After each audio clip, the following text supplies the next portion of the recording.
The Word of God is alive and powerful, sharper than any two-edged sword, piercing even to the dividing asunder of the soul and the spirit and of the joints and the marrow, and is a critic of the thoughts and intents of the heart. All Scripture is God-breathed and is profitable for doctrine, for reproof, for correction, for instruction in righteousness, that the man of God might be mature, thoroughly furnished unto all good works. The entrance of thy word giveth light, it giveth understanding to the simple. Welcome everyone to our daily doctrinal Bible study through the YouTube of the Balbido Evangelistic Ministry. Now we will continue our study on the doctrine of the Christian way of life. Now it's presumed you as a believer, you are ready to take in the Word of God. Be filled by God the Holy Spirit by using the rebound technique of 1 John 1:9. For you unbeliever, it is faith alone in Christ alone. Acts 16:31 says, believe on the Lord Jesus Christ, and thou shalt be saved. Okay, as we continue this study, believers should be grateful for what God has given them, including salvation. But we should understand Hebrews 6:9, which says, but beloved, we are convinced of better things concerning you, and things that accompany salvation, though we are speaking in this way. In Colossians 3:15, as we always take up, let the peace of Christ rule in your hearts. Now all believers are elected and predestined and a part of the body of Christ. Each believer in the church age has a spiritual gift given by God the Holy Spirit. That spiritual gift can only be discovered and noticed as the believer continues to grow up spiritually. In 1 Corinthians 1:4, I thank my God always concerning you for the grace of God. Verse 5, that in everything you were enriched in him. Ephesians 5:1, therefore be imitators of God as beloved children. Only metabolized Bible doctrine is the source of making God real in our life. Post-salvation epistemological rehabilitation is what believers need to repeat and repeat, to take in, for the purpose of fulfilling the principle, the rate of learning should exceed the rate of forgetting. Now in Colossians 3:16, we move one verse. Let the word of Christ richly dwell within you, with all wisdom, teaching and admonishing one another, with psalms and hymns and spiritual songs, singing with thankfulness in your hearts to God. Now richly there is prosios in the Greek, and dwell there is inoikuo, dwell. Okay? Now, richly dwell, richly there means treasure, you see.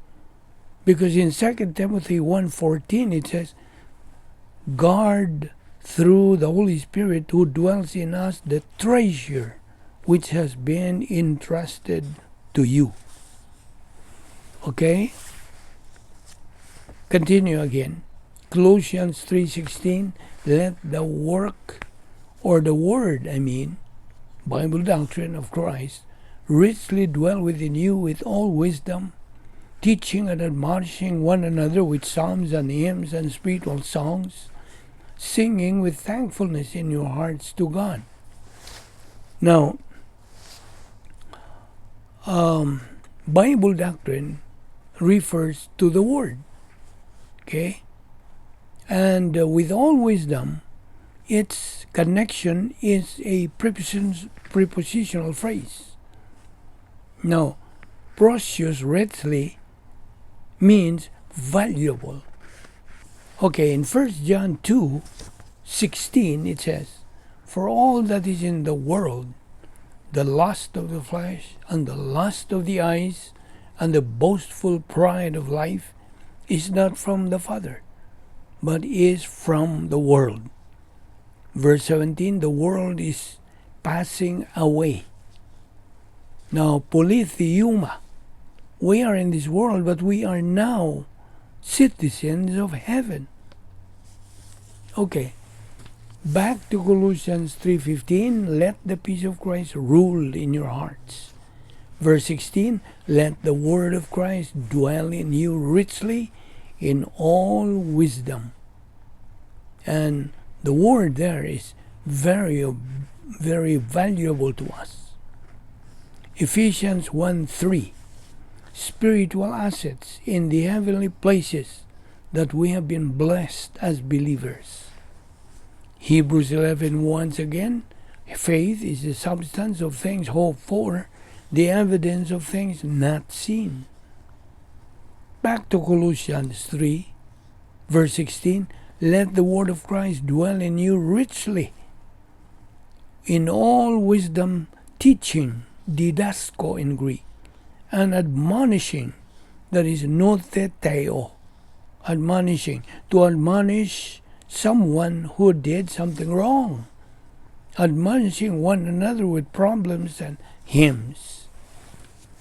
Let the word of Christ dwell in you richly, in all wisdom, teaching, didasko, teaching method, situation depicting a formal setting, and admonishing, notheteo, okay, one another, iato, reflexive pronoun in the accusative case.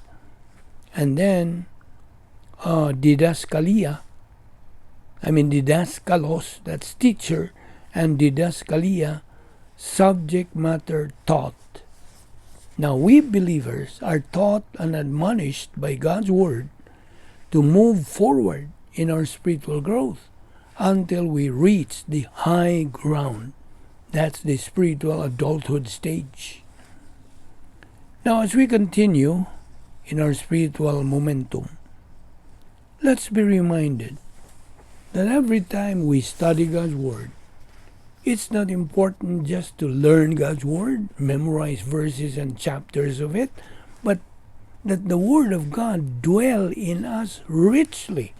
Colossians 3:16, converted spiritually through the power of God, the Holy Spirit, one of the two power options. Remember the two spiritual skills? Bible doctrine and filling of the Holy Spirit. Now may I ask you this question. When can a thing, anything, become something of value to you? The answer? When that thing is so necessary, so indispensable to you, so much so that without it, you would think you cannot live without it. Understand? Therefore, God's Word should and must be indispensable to the life of every believer, should and must be valuable and so necessary, so much so that without it, without Bible doctrine, we believers cannot live our spiritual life without it. Think and ponder on that. Now let's move to the next verse, Colossians 3:17. "May the word of Christ dwell richly in your hearts, in all wisdom, teaching and admonishing one another in psalms and hymns and spiritual songs, singing with grace in your hearts to the Lord." Now let us remember that the Christian way of life is a spiritual way of life. and as such, it demands a spiritual way of execution. Now, there are 3 commands for every believer to, or who desires to live this kind of Christian way of life. Number 1, imitate Christ. Number 2, have the mind of Christ.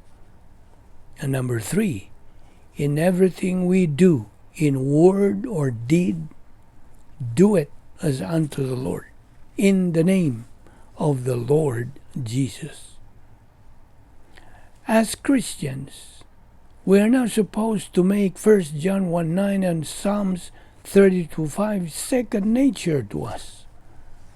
Also, let's remember that rebound is not a license to sin. It is a license to serve God.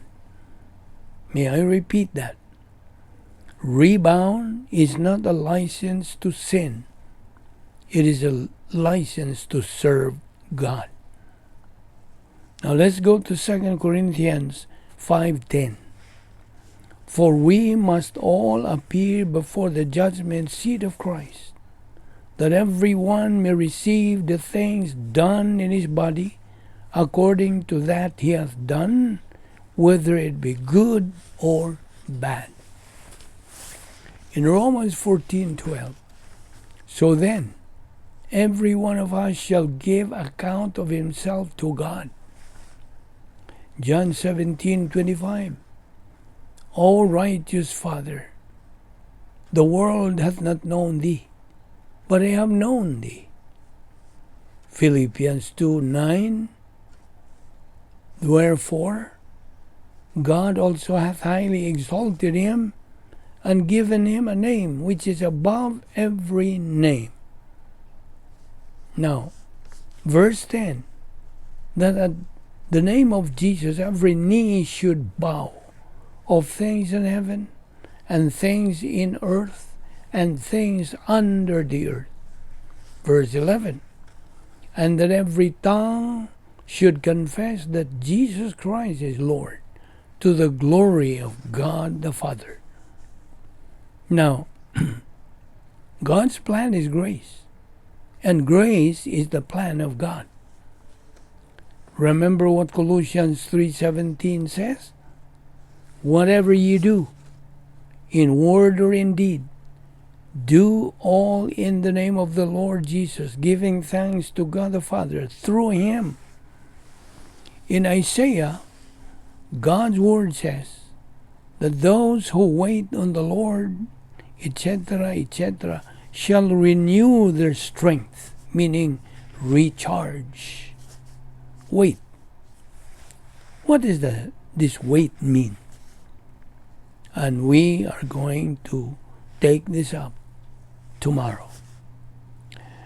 Heavenly Father, we thank you once again to this precious time in communing with you and your word. We thank you for all these things that we have discussed about the Christian way of life. This is to orient ourselves and be able to reach our spiritual goal, which is spiritual maturity. We thank you for this Bible study through the Balbido Evangelistic Ministry. All this we ask in Christ's name. Amen.